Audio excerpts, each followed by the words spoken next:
sweet. Hold me, love. Hold me, God. And I shout. A sound for the soul. A portal. Hoje a gente vai fazer Our senses o resultado do simulado, né? Nós vamos ter hoje um professor de lógica, ele é professor de matemática que vai estar vindo aí para ajudando. E também o Murilo vai dar aula de a lei de tortura, né? A lei de tortura é uma das leis específicas que caem nesse concurso. Tá? E passando então a lei de tortura, a gente vai tentar finalizar os dispositivos do Estatuto do Servidor e logo após nós devemos ter aula de lógica, o início dela, entendeu?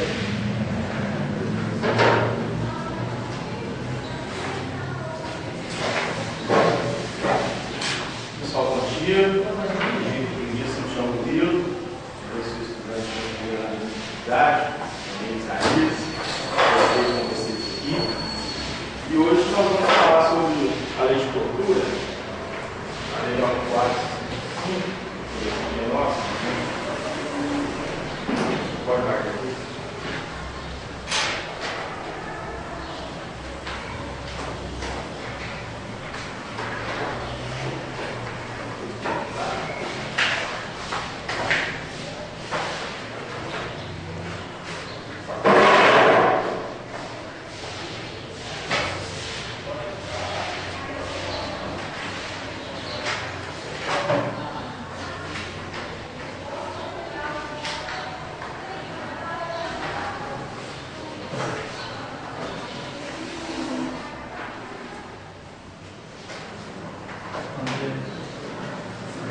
Bom dia, boa tarde.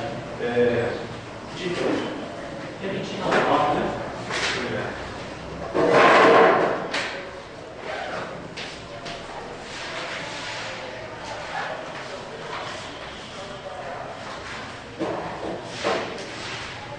Bom, vou começar falando para vocês um pouquinho. A tortura ela sempre esteve no nosso meio, sempre esteve no nosso cotidiano, desde que o mundo é mundo, sempre esteve aqui presente na nossa vida, meio velado ou então muito flagrante, mas sempre esteve entre nós. A tortura não é nenhuma novidade para ninguém, porque todo mundo sabe que ela existe e é praticada ainda hoje, apesar de que muitas vezes ela é descaracterizada. Então, essa lei de tortura, ela está aqui hoje de uma forma que ela surgiu muito oportunista. O legislador, ele colocou essa lei no momento em que havia um clamor muito grande para disciplinar essa questão. Houve um evento, um episódio noticiado na mídia. A mídia tem um peso muito grande na sociedade, impressiona também o legislador. E, em certo momento, um policial, ele cometeu um crime bárbaro e esse crime foi muito noticiado e a partir daí surgiram alguns movimentos de alguns parlamentares e eles acabaram editando essa lei em 97. A tortura, ela é um crime que não é próprio de crime militar. Ela não é crime militar. A tortura não é crime militar. Ela é um crime comum. Todos nós podemos praticar. Antes da lei de tortura, havia a lei 8.072, que é a lei de crimes hediondos, que já falava da tortura, já caracterizava a tortura ali, o seu gozo. Além de outros crimes que estão no Código Penal e que compuseram os crimes hediondos. A tortura é um deles. Porém, a tortura não é crime hediondo. Por quê? Por favor. A tortura é equiparada ao hediondo. Então, a tortura não é crime hediondo. O Brasil, ele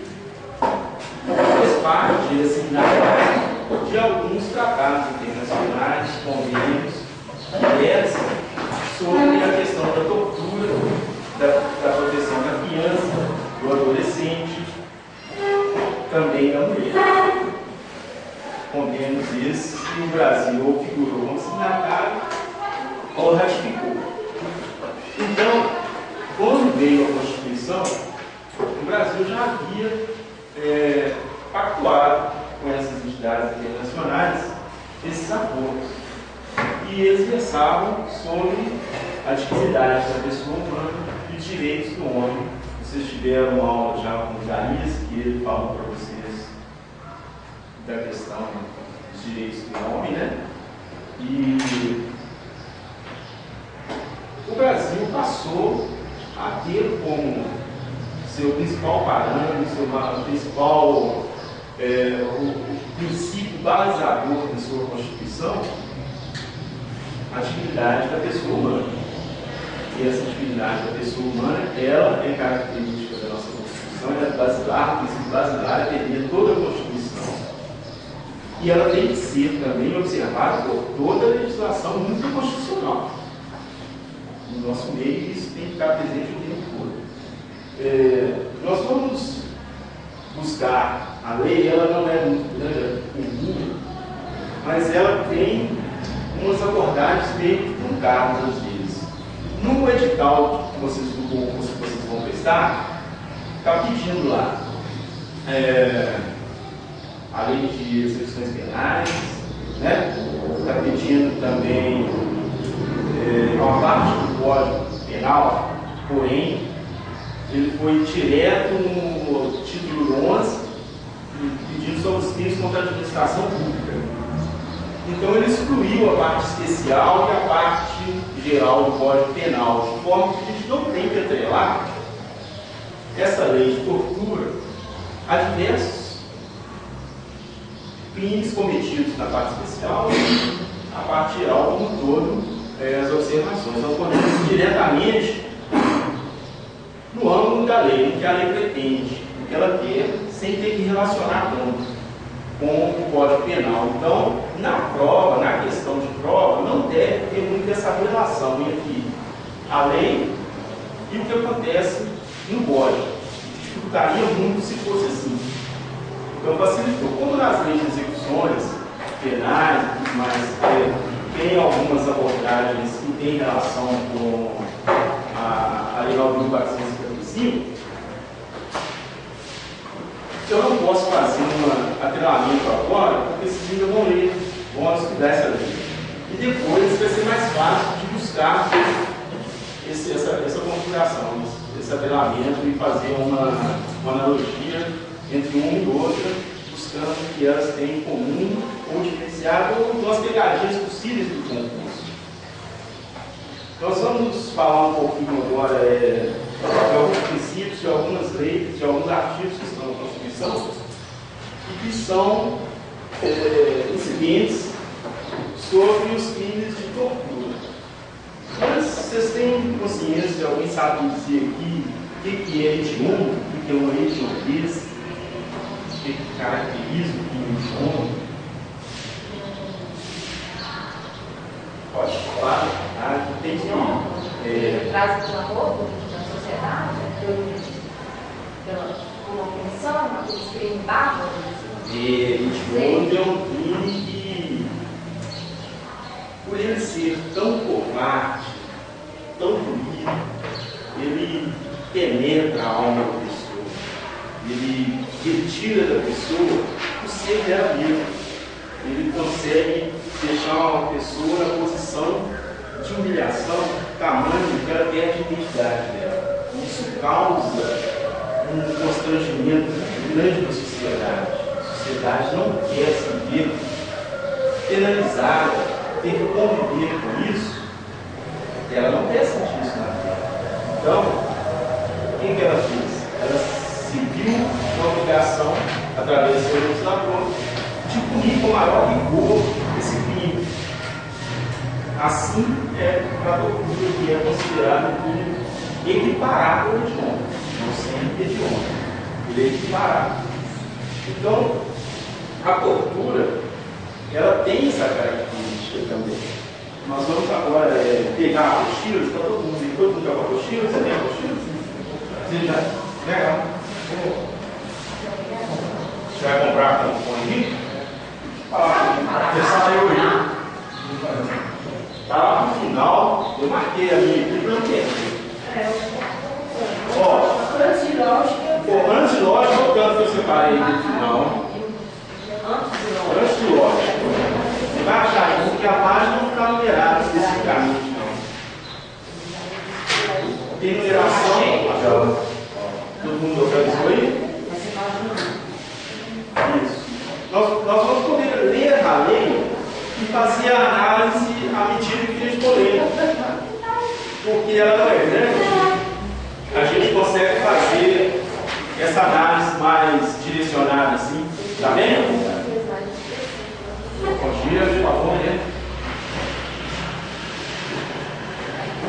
Uma coisa importante que vai ser isso, por favor, sente-se.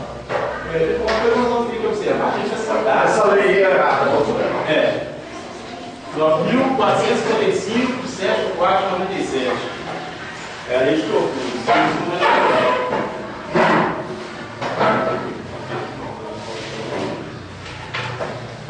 Eu trouxe algumas apostilas aqui, mas eu não sei se ele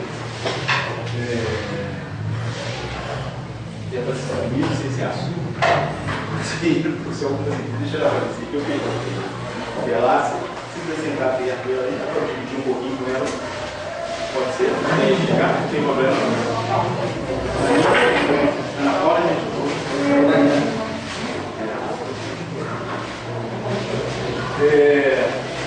Então, gente, vamos fazer esse direcionamento aqui. Já na apostila.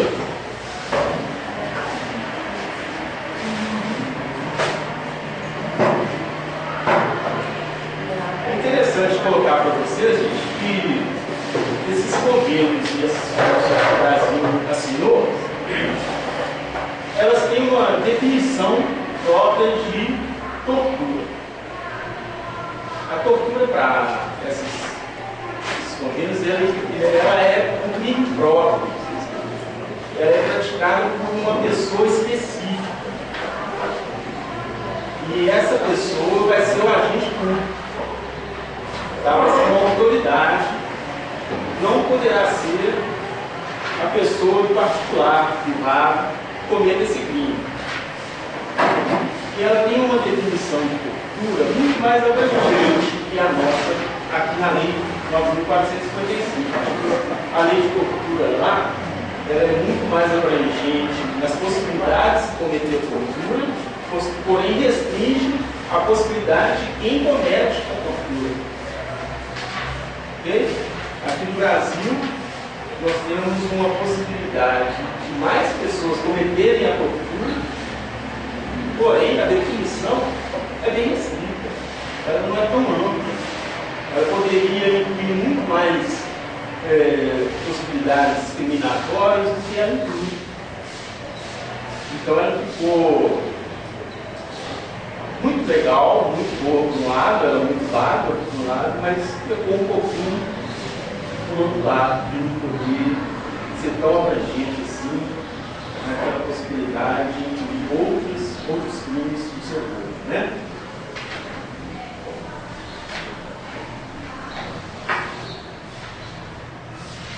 Então eu falei para vocês da atividade da pessoa humana, que é o princípio que é basear, que vai atuar a todo momento na nossa vida. Além disso, no artigo 5 da Constituição, se está escrito lá, ninguém será submetido a tortura nem a tratamento desumano ou degradante. Isso está de parte desse convênio que é feito nesses organismos internacionais. No artigo 5 da Constituição, está descrito lá nos seus incisos 43. A lei considerará crimes inafiançáveis e insuscetíveis de graça ou anistia a prática da tortura, o tráfico ilícito de entorpecentes e drogas afins, o terrorismo e os definidos como crimes hediondos, por eles respondendo os mandantes, os executores e os que, podendo evitá-los, se omitirem. Então você comete isso no tanto agindo como se omitindo. E os crimes aqui são colocados como os suscetíveis de graça e anistia, além de serem indefensáveis, que é uma característica que você leva, estende para a possibilidade de você poder progredir na pena, da progressão da pena. Por quê? Na progressão da pena, não, com relação a você poder obter alguns benefícios em relação à pena, não especificamente a progressão, mas alguns benefícios que nós vamos ver mais para frente. Porque a questão de ser inafiançável, você não vai poder ter, por exemplo, a liberdade provisória. Porque se você não pode obter uma fiança, você possivelmente não estaria livre provisoriamente. Seria como se a fiança fosse um gênero e a liberdade provisória fosse uma espécie desse gênero. Então, seria uma espécie menor. Qual que é o inciso? Nesse aqui nós estamos no artigo 5º da Constituição. Inciso 43. Você está com a Constituição aí? Eu vou só passar por alguns princípios e depois vou direto na lei, porque esses princípios estão atendidos pela lei. Eles não são abordados na lei. Né? No artigo 5º, inciso 46, ele traz o princípio da individualização da pena. Diz lá, a lei regulará a individualização da pena e adotará, entre outras, as seguintes: a privação e restrição de liberdade, perda de bens, multa, prestação social alternativa, suspensão ou interdição de direitos. A lei 8.072 foi muito questionada e muito atacada, porque, inclusive, ela não previa esse princípio, ela não respeitava esse princípio que é constitucional. O que acontecia? Ele já dizia lá que o condenado iniciaria um regime fechado, né, e não poderia progredir, sem aberto e aberto. Então, como a pena ela deve ser individualizada, na prática de um crime, pode ser que um cometeu um crime, teve uma participação mais ampla no crime que o outro. Então a pena não pode ser a mesma tanto para um quanto para o outro. Isso vai acontecer a todo momento. No artigo 5º, inciso 49, fica à vontade.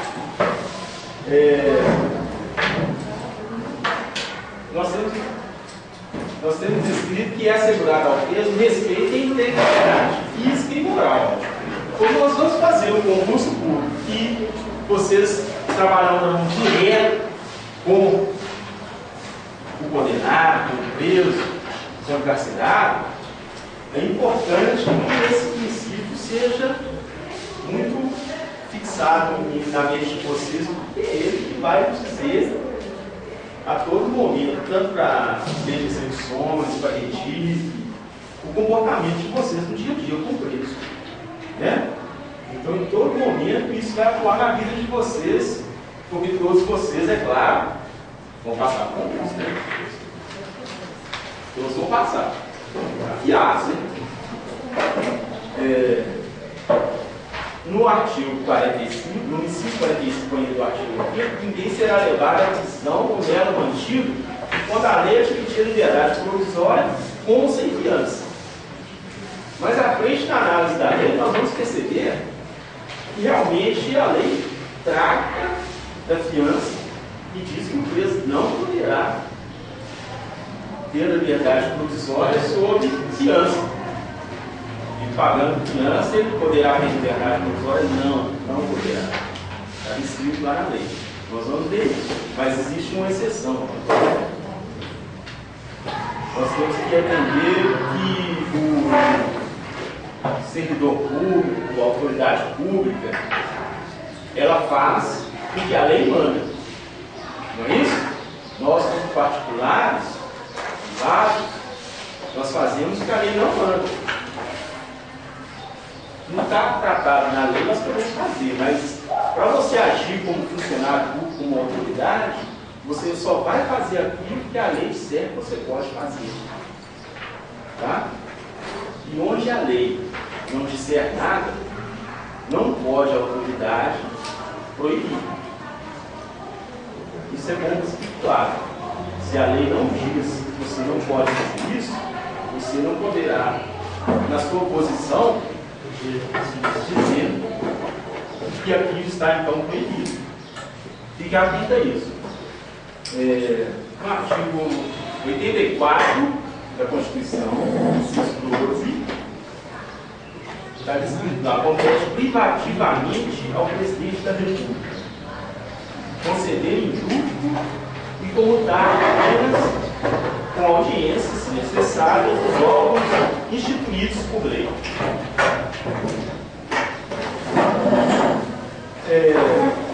Então tem uma condição para tortura com relação a indulto, anistia e graça, que deve ser tratada dentro da Constituição. Só o presidente pode conceder indulto ou comutar.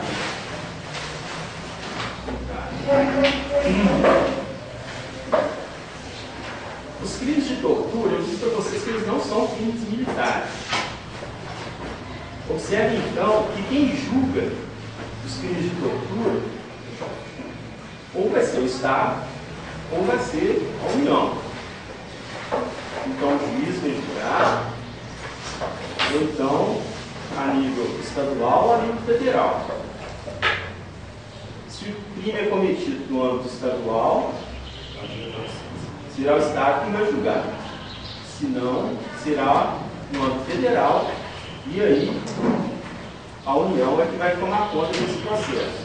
Ocorre que, com relação aos convênios internacionais, aos acordos internacionais que versam sobre direitos humanos, o PGE, Procurador-Geral da República, pode requisitar na instância inferior a qualquer momento que esse processo saia do âmbito estadual, venha para o âmbito federal, para que ele garanta o cumprimento dos acordos internacionais.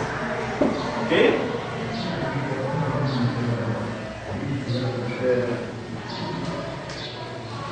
Ainda no artigo da Constituição, o artigo agora 109, seu parágrafo 5, o texto diz da seguinte forma: nas hipóteses de grave violação dos direitos humanos, o Procurador-Geral da República, com a finalidade de assegurar o cumprimento das obrigações decorrentes de tratados internacionais de direitos humanos, dos quais o Brasil seja parte, poderá suscitar perante o Superior Tribunal de Justiça que, em qualquer fase do inquérito ou processo, incidente de deslocamento de competência para a Justiça Federal. Essa é você vai fazer para o meu comentário. Ok?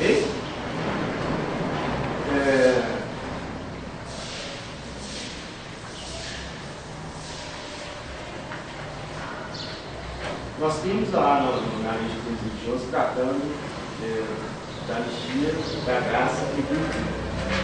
A Constituição não. A Constituição só vai falar de parte disso, mas como esse texto da lei de 2011 não perdeu a sua eficácia, ainda continua válido nesse ponto. A lei de 2011 perdeu grande parte da sua eficácia por causa de inconstitucionalidade. Ela não atingiu os princípios constitucionais que nós já elencamos alguns aqui. Então ela perdeu muito da sua eficácia, e essas leis especiais que vieram depois tratar de drogas acabou retirando parte da objetividade da lei 8.072, a de tortura também fez isso. Inclusive, a lei de tortura ela tem uma característica que ela é mais branda, ela é mais benéfica do que a lei 8.072 por um torturador. torturador encontra mais amparo na Lei 9.455 do que na Lei 8.072. A progressão, por exemplo, se dava lá por um sexto e vai se dar por 2/5, dependendo da condição do preso. Então, é uma pena que você tem que cumprir a mais, porém, ela já te permite você fazer a progressão. Se você não, o preso condenado, ele vai poder progredir. Na lei de 8.072 não poderia progredir. Isso é considerado uma coisa mais benéfica. Porém, ele deveria ter sido atendido antes pela lei de 8.072, não foi. Na lei de 8.072, o artigo 1º fala quais são os crimes hediondos, mas nós não vamos cuidar disso, porque não cabe, porque ela não vai cair para vocês. E não vai ter uma comparação alternativamente de questões entre um ou outro, eu creio. Mas vocês sabem quais são os crimes hediondos elevados? Vocês querem que eu aponte para vocês aqui? Eu vou contar, porque já tudo sabido. Eles são considerados hediondos segundo os seguintes tipificados no Código Penal, consumados ou tentados. O homicídio, artigo 121, e na forma qualificada, ou ação típica de grupo de extermínio. O latrocínio, que é roubo seguido de morte, não é não, viu gente? Latrocínio não é roubo seguido de morte, não. Porque a pessoa pode roubar, então ela cometeu uma violência. Se dessa violência sobrevier à morte, mesmo que daqui a 30 dias, 40 dias, então isso seria seguido. A ideia de seguir seria roubou ou matou. Então a gente fala às vezes roubo seguido de morte, mas não é isso não. Então roubo com consequência, com resultado, morte. Tá? A extorsão qualificada pela morte, o estupro, suas formas qualificadas, tal, estupro de vulnerável, a epidemia com resultado morte, falsificação ou corrupção, de alteração de produtos destinados a fins terapêuticos ou medicamentais. E os crimes hediondos, a prática de tortura, o tráfico de entorpecentes e drogas, isso e o terrorismo, são suscetíveis de graça bem descrito no seu artigo 2º da lei de 72, suscetíveis de graça.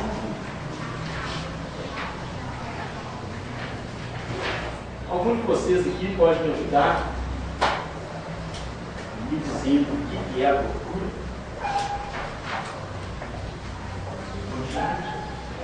Alguém sabe dizer, pelo menos, consciente que seja o crime de tortura? São a lei traz. Eu falei para vocês que no contexto dos tratados internacionais era bem mais abrangente. Você vê que o texto é muito difícil.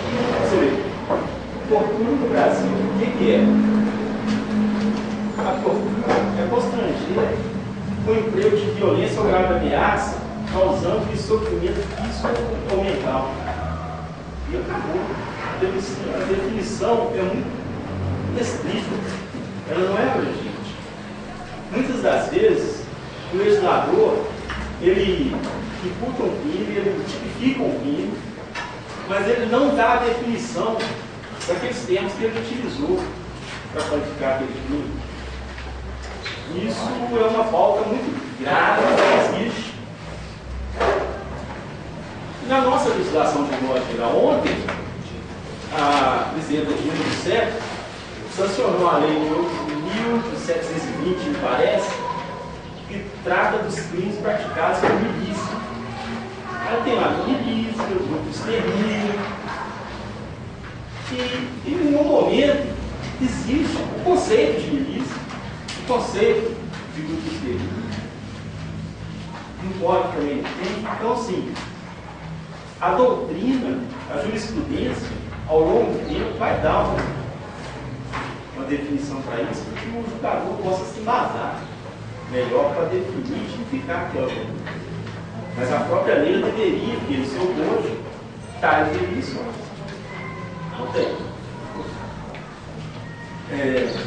Vamos começar lendo aqui, eu combinei com vocês que nós podíamos direto na apostila, para falar do crime de tortura. Nós vamos começar então o artigo 1.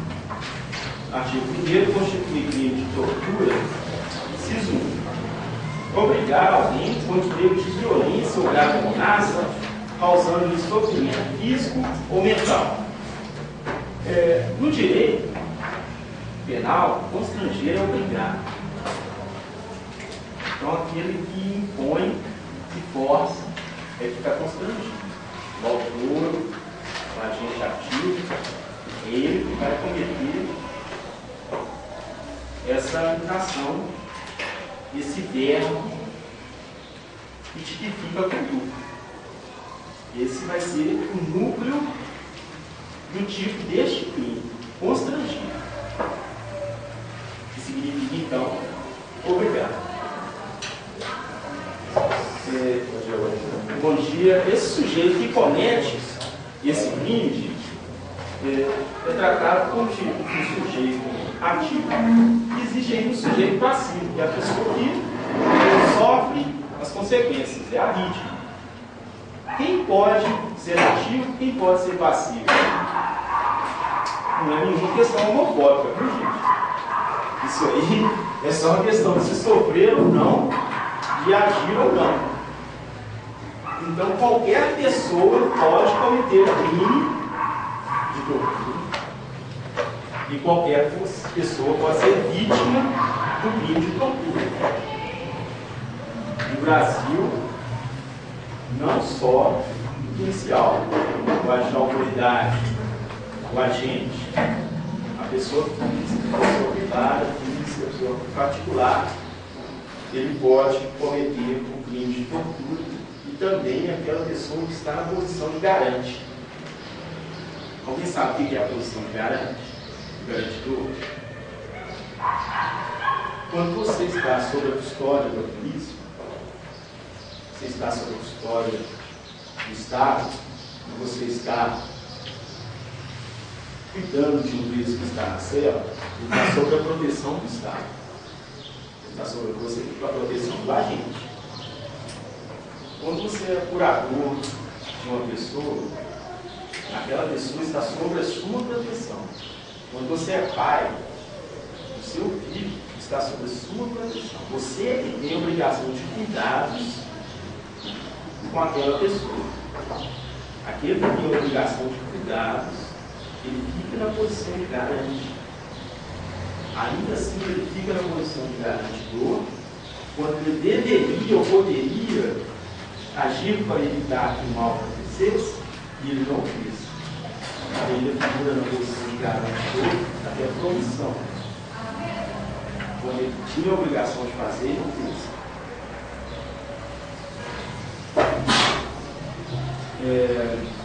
A violência ou grave ameaça. No direito brasileiro, diz a tradição que o termo violência é usado para representar a agressão física, é a dor corpórea, tá? E a ameaça significa agressão moral, aquela que vai nos seus conceitos, na sua identidade, na sua base psicológica, aquilo que te humilha. Porém, quando se fala de valores morais, não está atrelado ao valor que você faz de uma pessoa para pessoa. Esses valores estão intrínsecos do ser humano, na pessoa, é subjetivo, é seu. Esse valor é seu. Mas aquele valor que você faz daquela outra pessoa, isso não configura a ameaça. É o valor que você tem daquela pessoa, mas é uma posição, um pensamento seu, um conceito seu. Essa agressão aqui é a sua identidade, contra a sua identidade. Tá? Dentro de direito, você vai ter que analisar aqui no iniciativo o que é o objeto jurídico, o que é tutelado, o que é protegido dentro desse inciso. Nesse inciso está dizendo constranger alguém com emprego de violência ou grave ameaça, causando sofrimento físico ou mental. Quando o legislador diz isso, quem que ele quis proteger? Menos protegidos, menos amparados, Os vulneráveis. vulneráveis.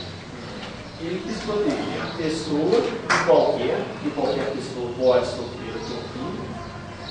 Então ele quis proteger a pessoa que sofre a tortura, que pode ser qualquer um. Isso é a ideia do objeto material. O objeto jurídico, é aquilo que vai ser analisado pelo direito, é tido como um objeto complexo, né? Porque ele envolve tanto a liberdade do indivíduo quanto a dignidade desse indivíduo. O princípio da dignidade da pessoa humana está em você não pode perder a sua dignidade jamais. Quando a sociedade deu ao Estado o poder de nos proteger, ele quis preservar a sociedade, quis preservar esses patrimônios que são fundamentais para o homem. Então está aí a dignidade da pessoa humana, a vida, a propriedade. Essas coisas são protegidas e até protegidas da arbitrariedade do Estado. Tanto é que a lei impõe que o Estado não cometa isso contra o seu cidadão. Essa mesma tortura. Bom, seguindo em frente, aquele que comete o crime de sadismo sádico, aquele que tem prazer em cometer o crime, não cometer o crime na verdade, mas aquele que tem prazer na dor, aquele que sente prazer em provocar dor, por prazer unicamente, ele não comete o crime de tortura. Tá? O sádico não comete o crime de tortura. Quando se avalia se houve ou não a tortura, deve-se procurar, principalmente, o especial fim de agir, a intenção. Tipo, ânimos legais. O que é? Você vai saber se aquela pessoa queria provocar aquela dor por tortura. Muitas das vezes, você vai perceber no dia a dia, na prática, na vida real, que os crimes são, às vezes, considerados maus tratos ou uma outra tipificação qualquer, e não a tortura. É difícil você ver isso e ser julgado, mas não é comum você ver alguém condenado por tortura. Por isso, o judiciário tenta sempre buscar uma outra tipificação desse crime. No Brasil, você vê, né? Existe, é lógico. Mas não é comum você estar sempre vendo alguém condenado por tortura, porém, a todo momento nós deparamos com crimes bárbaros, né? Bárbaros. Então você vê aí, tem um homicídio. E esse homicídio tem um agravante. Será que essa agravante da violência sofrida levará a um entendimento que não houve um simples homicídio, mas houve uma tortura? Então o crime não é homicídio, se repetir uma pena sem tortura? Como que você vai dizer que houve ou não um crime de tortura ou um homicídio? Praticado pela tortura. Então, quer dizer, deve-se procurar ali a intenção do agente, do autor, do agente ativo, para verificar se isso é uma tortura ou não. Nós vamos agora à linha A. Artigo 1º, inciso 1, a linha A. Com o fim de obter informação, declaração, confissão à vítima ou terceira pessoa. Olha você ver. constitui crime de tortura e constranger alguém com emprego de violência ou grave ameaça, causando-lhe sofrimento físico ou mental, com o fim de obter informação, declaração ou confissão da vítima ou de terceira pessoa. Informação é o quê? O que tem informação? Informação é uma questão assim, mais comum, é uma coisa menos formal. Informação não é uma coisa tão relevante. Isso é uma informação.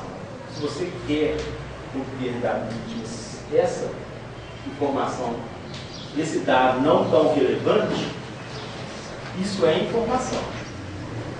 Declaração, normalmente, é algo mais formal. A declaração, inclusive, ela é por escrito. E você tem ainda a confissão, que é uma aceitação, uma admissão de uma culpa. E isso em relação à vítima, ou terceira pessoa. O que é essa terceira pessoa? A vítima é essa que sofre as consequências da tortura diretamente em si, e a terceira pessoa é aquela que presta a informação ou a declaração, ou a confissão. Ela não sofre a tortura diretamente. Ela é pressionada, ela é constrangida através da tortura direta.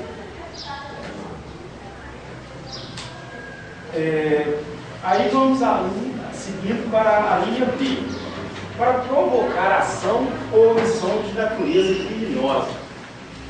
É comum vocês verem aí de raptar um gerente de banco, aliás, rapta a família dele aí também, né? Prende todo mundo dentro de casa e o gerente tem que ir no banco com o outro, da quadrilha, abrir o cofre, né? Ou simplesmente se comportar de maneira omissiva para que o agente entre e faça roubo. Então, compilar, invocar, provocar essa ação ou omissão de natureza criminosa é esse fato. Você obtém, cara, essa informação, ou essa declaração, ou essa confissão da vítima ou de terceira, que provoca nessa terceira pessoa ou uma ação que é uma questão omissiva, é uma ação, ou você provoca nele uma omissão para que você atinja o seu objetivo. Você, o torturador, o agente do crime. Em razão da discriminação racial ou religiosa. A discriminação racial, você pode também constranger alguém, aplicar violência, ou grave ameaça, ou sofrimento físico ou mental, em razão de racismo ou de crença religiosa. A crença religiosa é quando um grupo de pessoas professam uma determinada fé, uma determinada religião, né? Então esse grupo de pessoas, ela compõe uma crença religiosa. A discriminação racial é como uma etnia, né? A pessoa que tem uma questão filosófica, uma etnia, ela também pode sofrer tortura por ser de tal etnia, por ser de tal religião.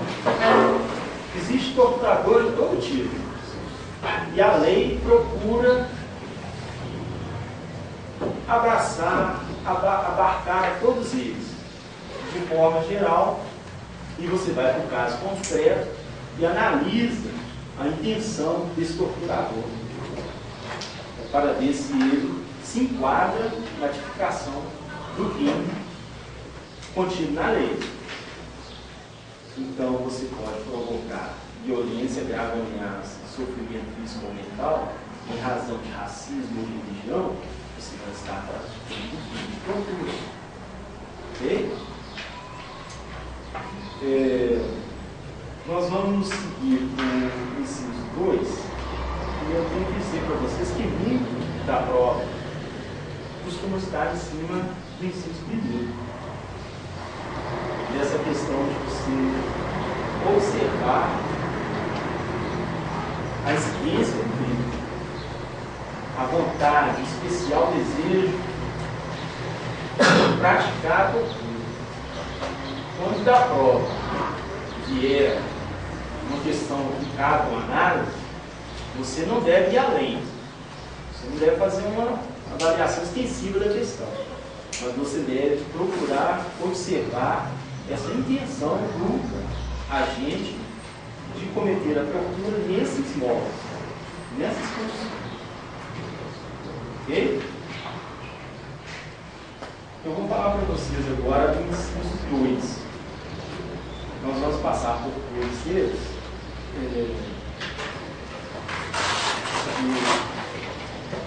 Apesar de ser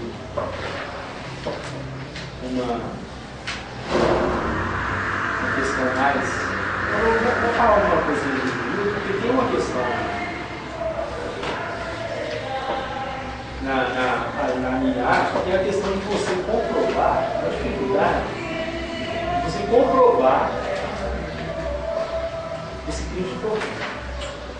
Isso é uma questão mais prática quando ela ocorre dentro dos presídios, quando a pessoa está sob a guarda do Estado, ou alguma outra situação, é difícil para se provar que houve crime de tortura. Daí, muitas das vezes, o crime ser explicado de outra maneira, tá? Como eu já havia dito antes.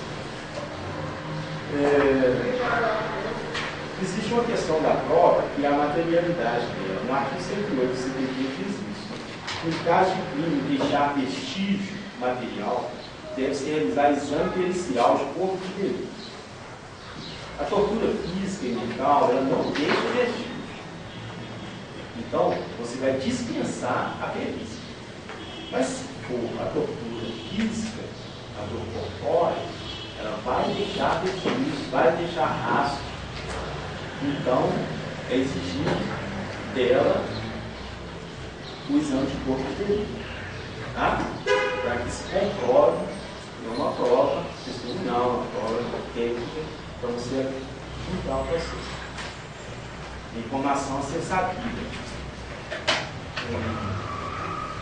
Quando nós falamos desse artigo 1º, existe uma classificação que é dada para você compreender o crime. Esse é um crime comum, como eu já disse para vocês, que ele é praticado por qualquer pessoa. Qualquer pessoa pode ser vítima ou pode cometer esse crime. Ele é formal. Por que ele é formal? Ele não precisa, necessariamente, que você obtenha o resultado final para que você tenha um crime de tortura como consumado. Se você torturou para obter uma informação, ainda que você não tenha essa informação, o crime de tortura já está configurado. Ok? A tortura foi pré-existente ao objetivo final. Ok?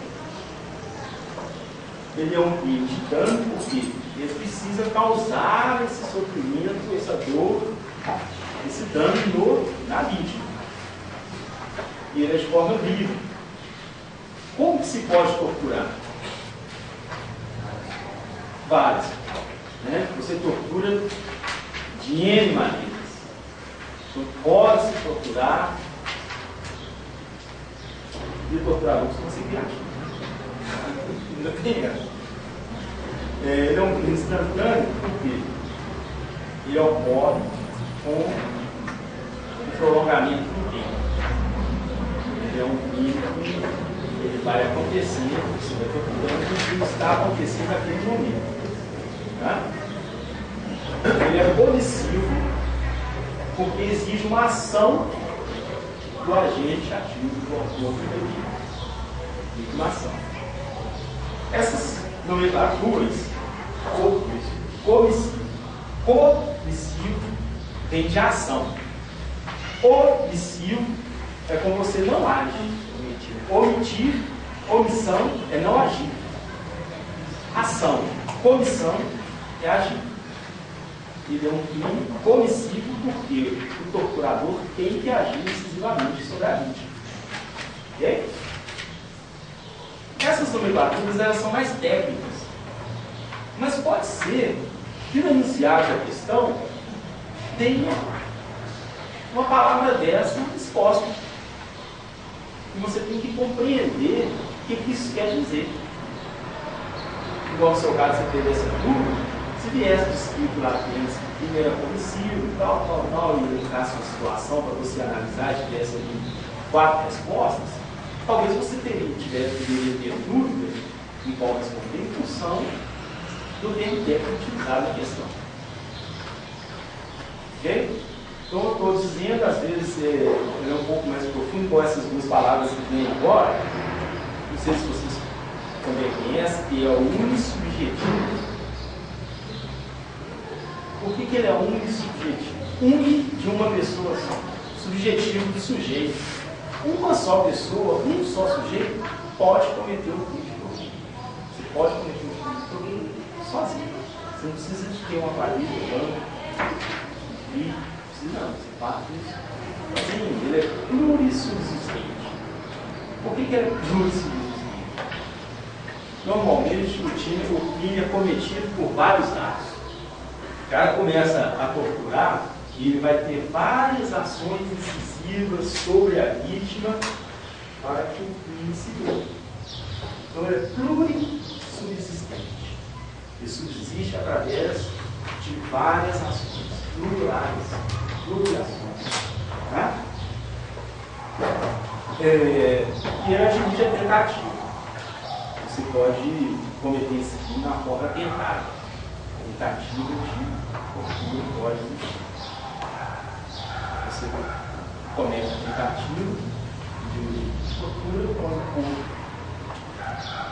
um motivo alheio à sua vontade, ao grau do torturador, você não consegue alcançar o objetivo. Você vai tentar torturar uma pessoa, mas de repente chega alguém e pega você inicial, você vai, chega alguém, opa, aí você é complexo, né? É complexo. E aí, como você vai provar? Mas é o limite.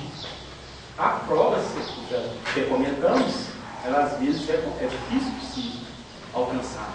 Né? Mas, apesar da tortura física poder ser evitada nesse modo que eu coloquei, pode ser que antes de chegar à tortura física, ele já tenha infligido à vítima uma tortura mental, que você não viu. E essa vítima vai manifestar essa tortura posteriormente. E ao manifestar, aí que será apurada a possibilidade de existir um pecado ou sinal. Vamos para o inciso 2.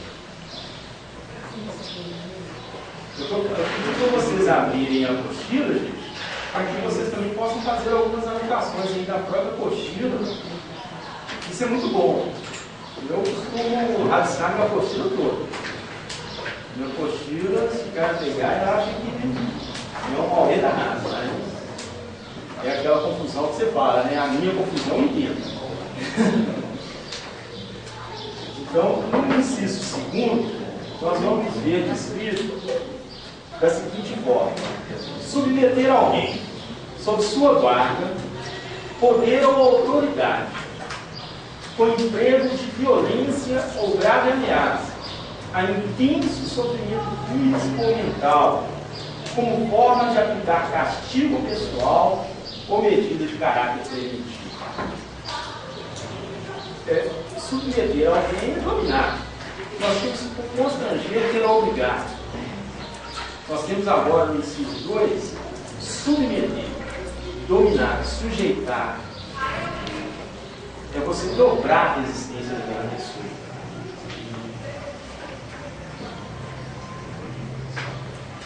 Só que essa pessoa está sob sua guarda. Não é um qualquer. Essa pessoa estava sob a sua proteção. Você vai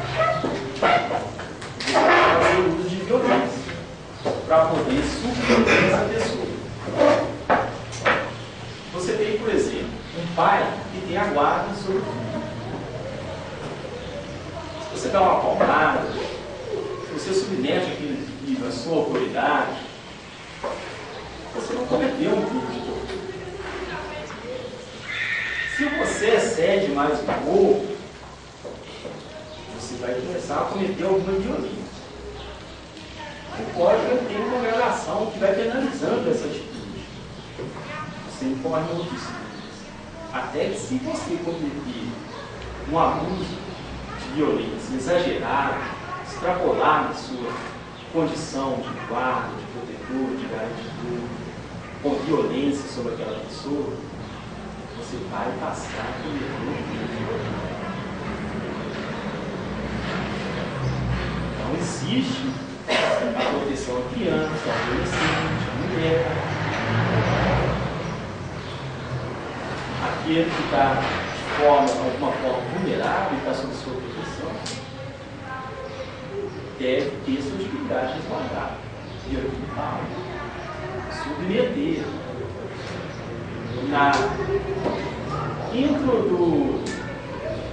até na constituição dentro do âmbito do entendimento das palavras, o que ela quer dizer? Nós temos aqui no texto poder ou autoridade. Nós falamos, tá? Não sei se vocês já chegaram a ler a lei. Já. Sim, muito bem. Poder é uma força de autoridade pública. No particular, na relação particular, mesmo que você seja, por exemplo, um policial, mas você, na relação com o seu filho, você não tem poder, você tem autoridade. Como policial, investido de suas atribuições, você tem poder, e você representa o Estado. O Estado é poderoso. Na relação privada, existe uma relação de autoridade. Ok? O poder tem na lei. O sistema legal. Mas a relação vinculada ao agente, né? No nosso caso, ao agente. Isso.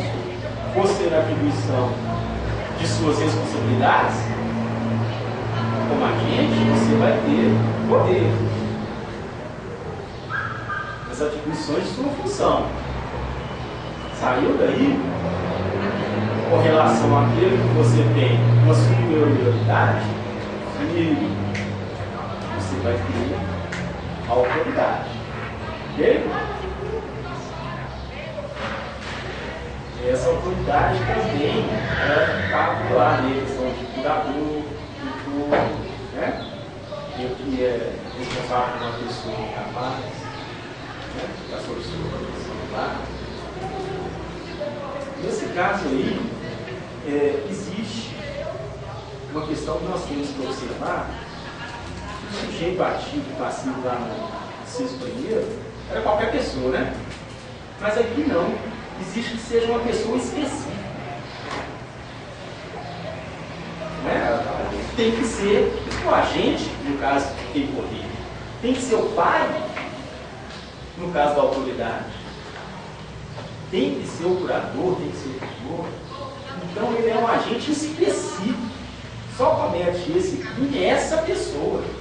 Já não é mais qualquer um. Se você tiver tipificado em inciso primeiro, do artigo primeiro, você pode ser qualquer pessoa, mas se você for qualificado, tipificado no inciso 2, você terá que preencher essa condição.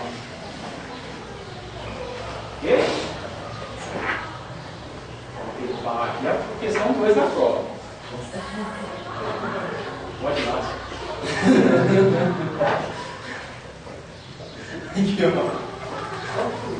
Você plantou, né? Aqui. Olhem bem. Mas não é tortura, porque a intenção que ela faça. Então, não é tortura, isso é benefício para ela. Né? Se fosse para maltratar, ela não é. Fazer com que ela te dê espaço nesse momento. Não, tortura boa. Tem isso? Não vou me falar não, mas mensagem para tudo. Então, questão do emprego da violência, da grave ameaça, nós já falamos, da violência, da ameaça, né? um intenso sofrimento físico ou mental, e aí é a ideia de você poder dar uma gradação nesse sofrimento, você poder dizer que esse sofrimento foi o suficiente para poder demonstrar que houve uma Faz uma pergunta. Você tem... Dan, essas apostilas aqui são para entregar para aluno? Tem um aluno aqui querendo apostila. Tá? Então você tem essa possibilidade de ter que demonstrar esse intenso sofrimento. Tá? E essa forma tem que ser na condição de impor um castigo pessoal à vítima. O que seria esse castigo pessoal? Você quer impor sua autoridade sobre aquela vítima através da força. E você exagera. Uma relação muito próxima você tem com essa vítima, muito pessoal. Você extrapola suas forças. A medida de caráter preventivo, ela está relacionada mesmo, gente,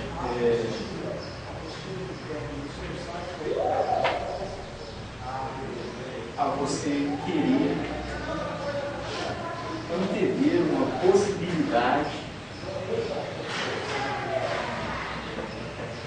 de reação por parte dessa pessoa por algo que você já premedita e você, de antemão, já submete essa pessoa a seu domínio.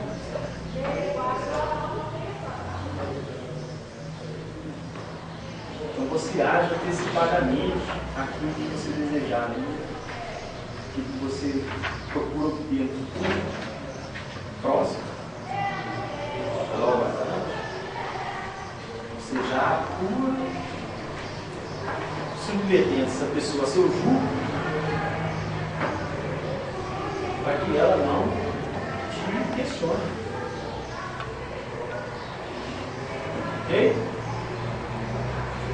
Aqui nós temos que entender que a tortura é um castigo. A tortura e castigo é essa tortura descrita no termo de violência e castigo pessoal. Então, a educação precisa muito por essa palavra, por esse chavão, tortura e castigo. Existe a tortura ilícita. Existe a tortura ilícita. Colocar alguém no cárcere, numa prisão, não deixa de ser uma tortura. Por anos a vida. Não é? O cara é condenado, sujeito, cidadão, é condenado, e ele vai ficar na cadeia. Isso só já é uma tortura. Mas é um meio legal, gente. Dentro da cela, se você apaga a luz e deixa esse preso, esse detento, sob essas condições, joga água na cela, leva ele para a solidária, essa tortura deixa de ser autorizada. Não a tortura intenção de caráter comedido pessoal, exercer esses castigos dentro do ambiente penitenciário, onde a princípio haveria uma tortura legalizada, que é a própria prisão do condenado, extrapolar para uma condição ilegal. Isso está na vida, no dia a dia do agente. E existe a lei de execuções criminais, mas que vai tratar o dia a dia também do agente, como ele comportar nesse tipo de... Você tem um processo que pode ser um administrativo, que pode se tornar um crime mais pesado se você cometer uma ação que venha ferir nesse inciso 2. Aí você tem uma reclusão de 2 a 8 anos. A reclusão, ela inicia-se no regime fechado. A detenção, ela pode iniciar-se no regime semiaberto ou no aberto. Essa é uma diferenciação que pode surpreender vocês na prova. Fiquem atentos a essa diferenciação. Reclusão inicia-se no regime fechado. Detenção inicia-se no regime semiaberto ou aberto. Dependendo da condição do agente. Nesse crime elencado no inciso 2, é preciso criar o dolo. No crime de tortura, o dolo é aquele especial fim de agir, é a vontade de cometer crime e o conhecimento. Sabe que está fazendo uma coisa errada, mas faz, sabendo que vai maltratar, mas maltrata. E tem a intenção e tem o discernimento de que o que ele está fazendo é um crime. E ele tem o dolo. Isso é o dolo. É quando a pessoa age de forma livre, espontânea, querendo cometer o crime, sabendo o que está fazendo. E comete o dolo. Ok?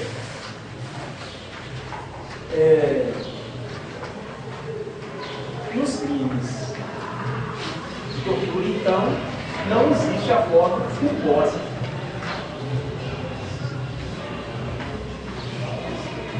Nós vamos ver também que aqui nós temos que dar a classificação desse crime. Como nós fizemos no inciso 1, falamos da classificação, um subjetivo, para tortura, subsistente, nós vamos ter que dizer isso em relação ao inciso 2 também. O crime, ele é próprio. Lá, no inciso 1, ele não era próprio, porque qualquer um poderia cometer esse crime. Né? Qualquer um poderia cometer. Já aqui no inciso 2, quem pode cometer é o agente, é a autoridade, é aquela pessoa que detém a autoridade ou o poder, não é? Então, é uma pessoa específica que vai cometer. Já não é mais um crime comum. Na prova, pode vir confundir essas duas situações para vocês? Possivelmente. A prova, ela é de caráter eliminatório. Tem muita gente fazendo. O camarada que está aplicando a prova, que preparou a prova para vocês, quer eliminar um lugar para vocês. Vocês têm que ficar atentos e ler a questão com muita calma, com muita serenidade, para vocês não incorrerem nas pegadinhas. Que existem, são comuns, fazem parte. Aquele bem preparado consegue perceber pequenas diferenças.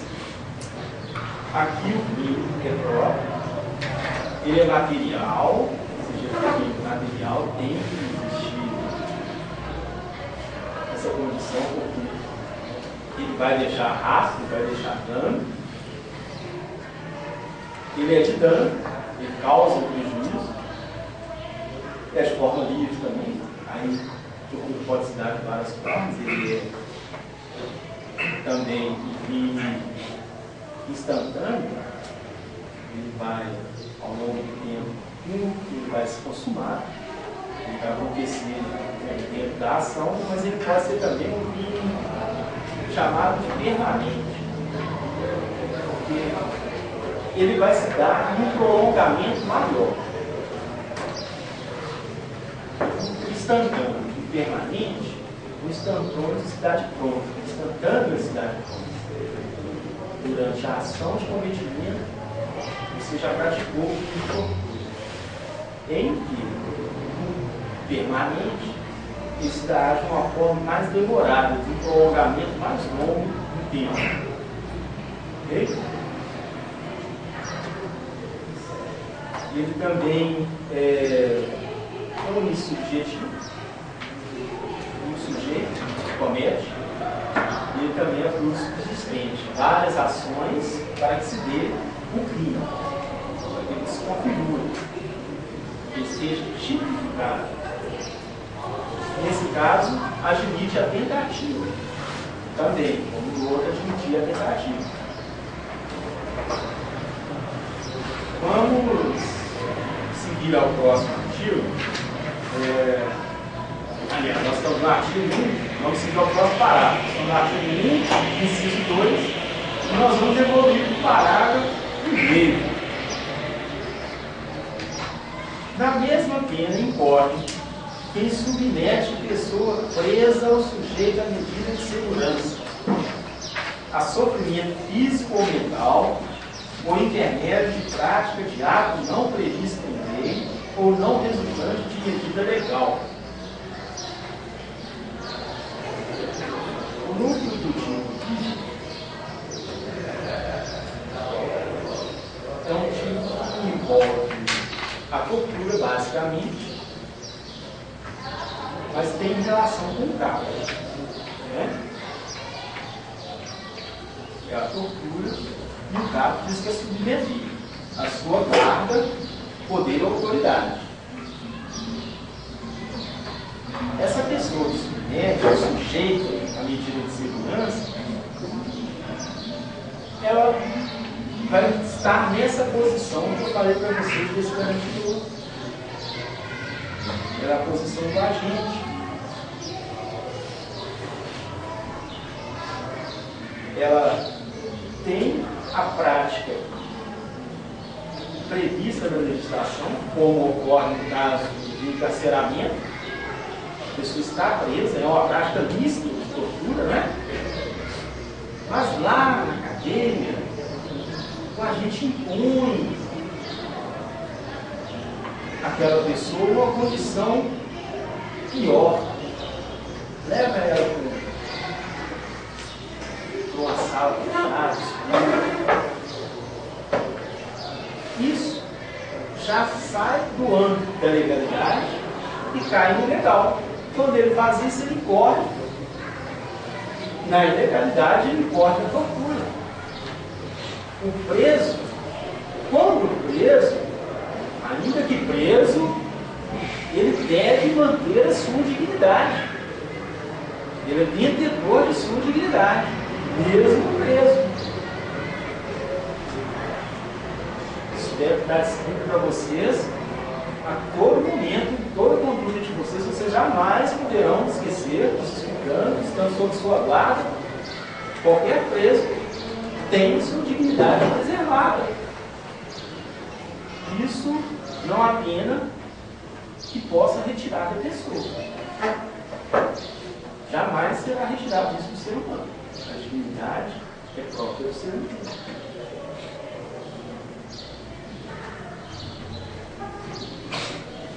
No parágrafo 2º, nós temos descrito aquele que se omite em face dessas condutas, quando tinha o dever de evitá-las ou apurá-las, incorre na pena de detenção de 1 a 4 anos. Gente, naquele momento, você, como é que você chama?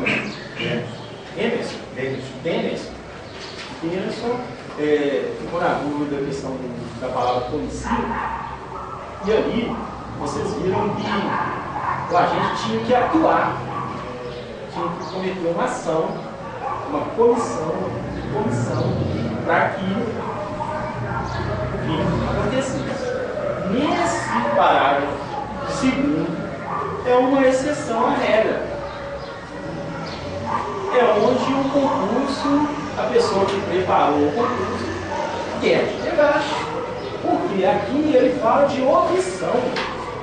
Aquele que omite, aquele que não faz, aquele que cruza os braços, aquele que fecha os olhos, aquele que não quer ver o o mal à sua frente. Aquele que não denuncia, aquele que não apura. Mas nesse caso aí quem está cometendo lá, É o agente. homicídio, ele era um particular. Poderia ser. Aqui é o agente que deveria proteger o preso, que deveria resguardar o preso. Vai que está acontecendo uma rebelião policial militar, no auxílio da Polícia Civil, que invade o presídio. Quando ele invade o presídio, ele está numa posição de garantidor daquele rebelado também, gente. Ele não está ali para surrar o rebelado. É lógico, se necessário, ele vai fazer uso da força para quebrar a resistência, o motim que estiver ocorrendo. É próprio do uso da atribuição que são naquele instante, no caso concreto. Mas ele não vai poder extrapolar. Você lembra do Carandiru? Então o cara pode chegar e fuzilar todo mundo dentro da cela? O cara pode chegar e procurar o cara quando está lá dentro da rebelião? Extrapola? Ele vai usar a força necessária. Às vezes, a palavra moderada pode até limitar um pouco a ação do policial. Se eu pego um cara para lutar comigo,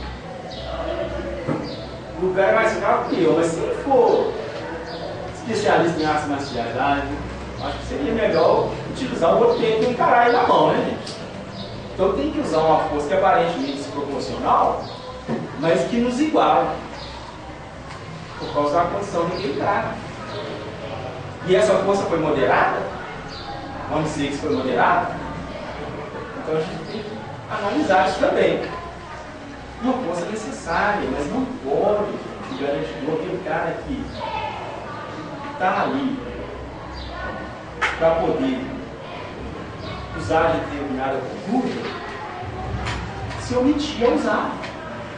É responsabilidade do agente, do garantidor, denunciar, apurar.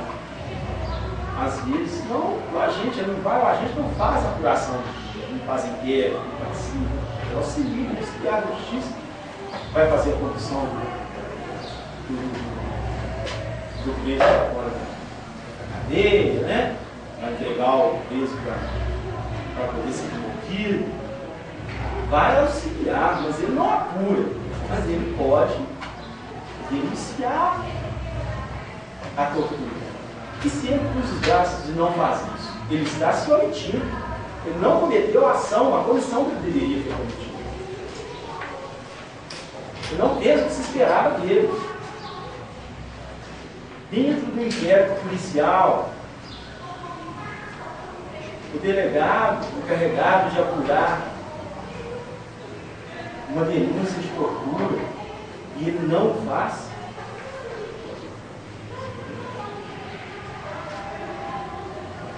Ele deixou de agir.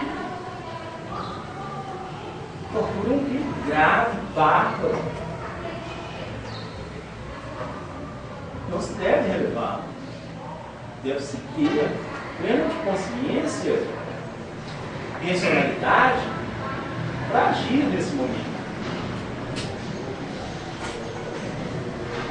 E tem uma reflexão, uma pena, que é de detenção. De 1 a 4 anos. A detenção inicia-se qual regime? Semi-aberto. Podendo progredir ou aberto. Aliás, ele pode iniciar também no aberto, dependendo de como for a situação, da caracterização da situação. Então, quem deveria evitar, ou quem deveria apurar, se omitiu, incorre no crime de tortura. Se a tortura aconteceu e ele não tomou as devidas providências. É um caso de omissão, contrária a que existe anteriormente, que era omissão. No primeiro parágrafo, o agente tem que agir.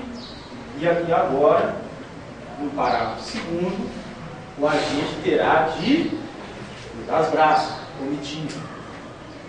Certo? Fiquem atento a isso na prova. A prova. Se resulta, parágrafo terceiro, se resulta lesão corporal de natureza grave ou gravíssima, a pena é de reclusão de 4 a 10 anos. Se resulta morte, a reclusão é de 8 a 16 anos.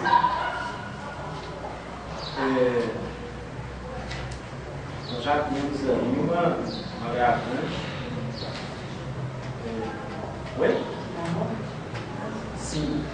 A lesão de natureza grave e gravíssima, ela está no Código Penal, na parte especial, e está combinado uma pena de 4 a 10 anos. Essa pena, ela por si só, já diz que é suficiente para iniciar na reclusão. Mesmo que não tivesse desse nível, a pena acima de 4 anos já vai estar na reclusão, de 4 a 8, né? Já vai estar reclusado. E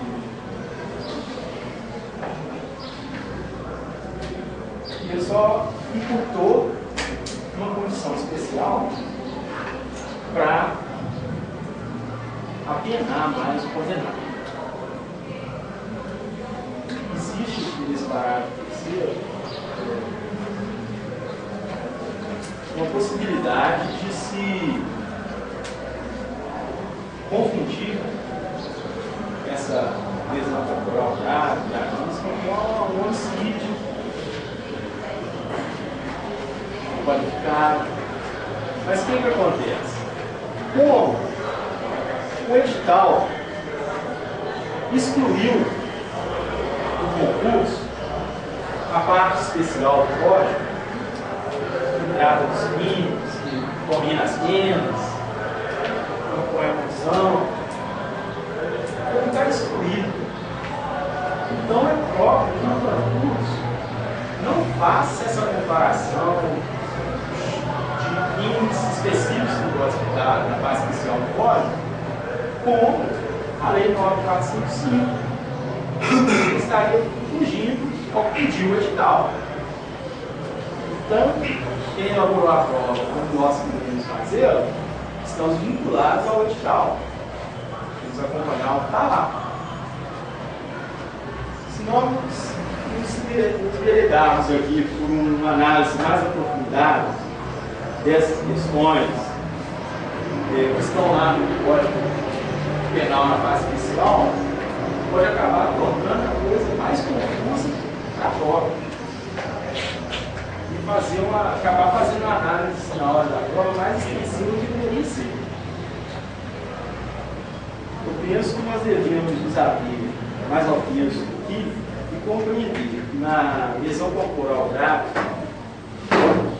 e na gravíssima, a pena de reclusão do sujeito está de 4 a 10 anos. E no caso, se sobrevier à morte, essa mesma gravidade ou gravíssima, se sobrevier à morte, a pena é aumentada e aí a reclusão é de 8 a 16. Então, acho que não devemos entender bem até ao Código Especial, não, para acabar enveredando um pouco mais na questão muito técnica. Tá? Aqui eu tenho que falar para vocês também uma questão que é o regime diferenciado, regime disciplinar diferenciado também se aplica, né?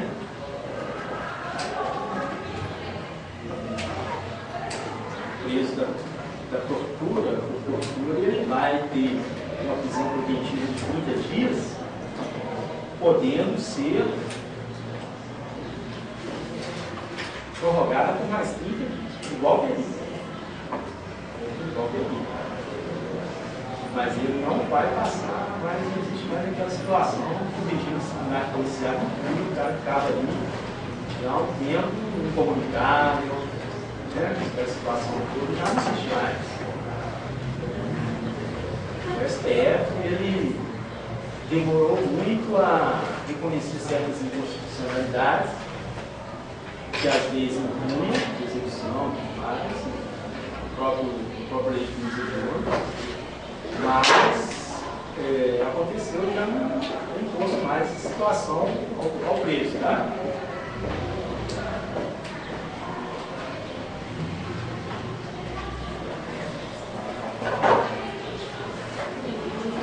Agora você vai na frente, tá? Vou esperar você voltar.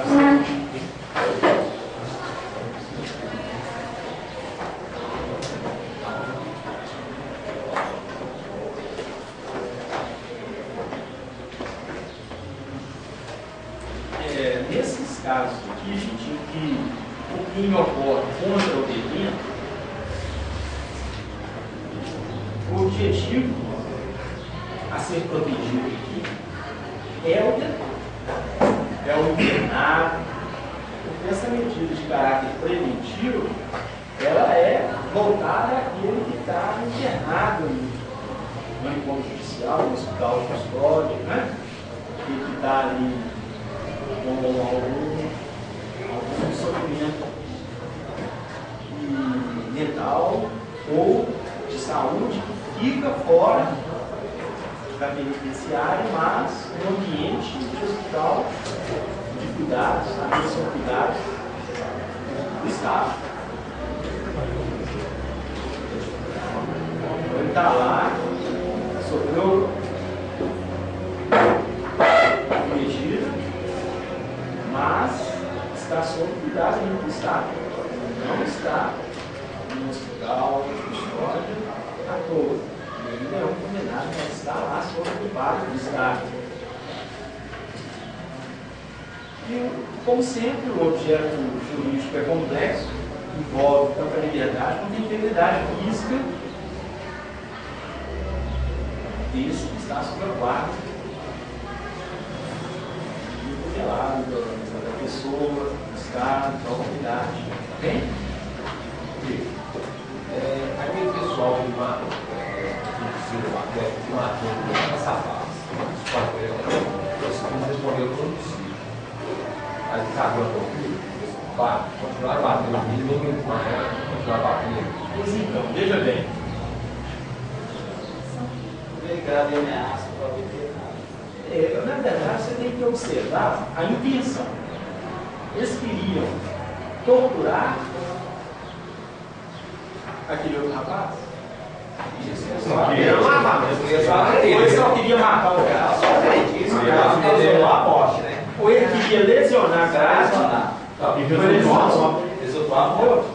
Mas agora, no caso da tortura, quando você lesiona, você quer bater e erra a mão, passa do ponto. Se tivesse amarrado lá no poste, botado fogo.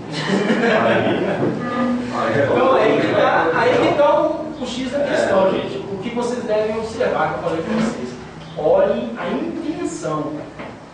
Onde está a intenção do agente causador? Ele queria matar, ele queria causar uma lesão, ou ele queria torturar? Se ele quis torturar e sobreveio à morte, é uma situação de tortura agravada.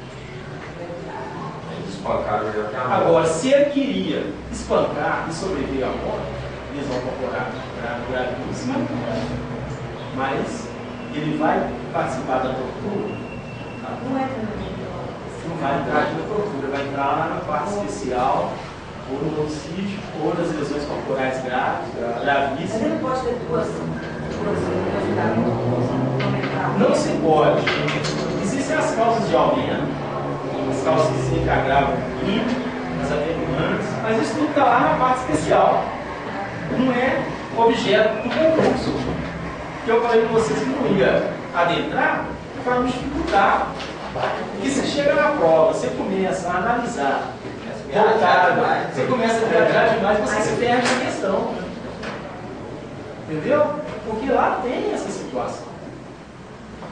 Mas você tem que observar a intenção do agente. Ele quis. E foi só ele que espancou, foram vários que participaram do espancamento. Ele não participou, olha como você mesmo já disse. Eles se espancaram, eles não torturaram. Você já está dizendo que foi um espancamento, não foi uma tortura. Sobreveio a morte, tá?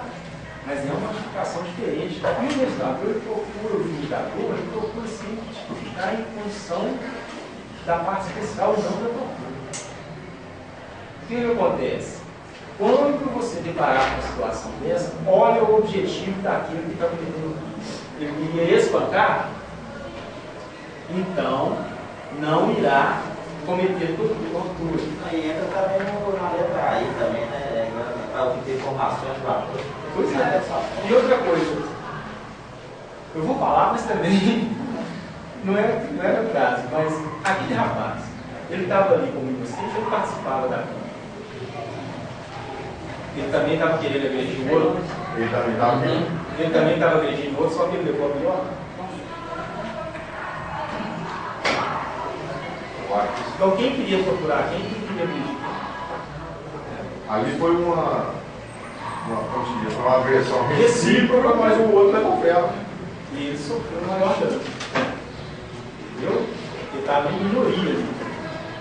É lógico que assim, estava numa outra conduta que pode. Mas ele não vai entrar como tortura, porque a intenção daquelas pessoas que cometeram o crime não foi de torturar. Ok? Henrique, acabou? Mas tá pouco, mas não tem muita coisa para falar ainda. Pra galera tomar um cafezinho. O que é isso? O pessoal não cansou ainda.